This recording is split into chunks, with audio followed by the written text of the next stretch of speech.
அரசியல்ல அதை முடிவு பண்ண வேண்டியது இங்கே நம்முடைய திமுக கூட்டணியினுடைய தலைவர், மதிப்பும் மரியாதைக்கும் உரிய அறிஞர் ஸ்டாலின் அவர்கள்.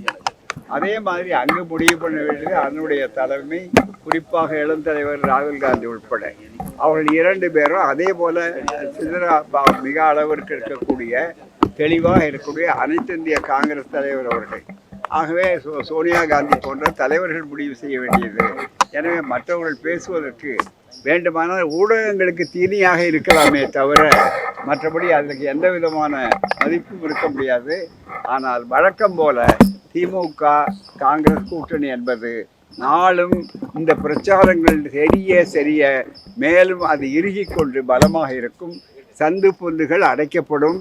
விரிவாக மீண்டும் ஆட்சி 1926 மறுபடியும் மீண்டும் இதே திமுக கூட்டணி ஆட்சி வரும். அப்போது முடிவு செய்ய வேண்டிய விஷயங்களை இப்போது பேச வேண்டிய அவசியம் இல்லை. நன்றி. அதிமுக பாமக கூட்டணியை சேர்ந்திருக்காங்க. தமிழகத்தில் இந்தியா கூட்டணியுடைய பலம் எப்படி இருக்கு? அது ஏற்கனவே ஒன்றாக இருந்த போதே வென்றவர்கள் நாங்கள். இப்போது அவர்கள் ஒன்றாக இல்லை என்பதே பதில். போதுமானது.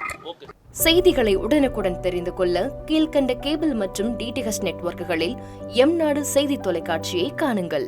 பாதகம் செய்பவரை கண்டால் நாம் பயம் கொள்ளலாகாது பாப்பா. மோதி மிதித்து விடு பாப்பா, அவர் முகத்தில் உமிழ்ந்து விடு பாப்பா. அண்மை செய்திகளை உடனுக்குடன் தெரிந்து கொள்ள இணைந்திருங்கள் எம்நாடு தொலைக்காட்சியுடன்.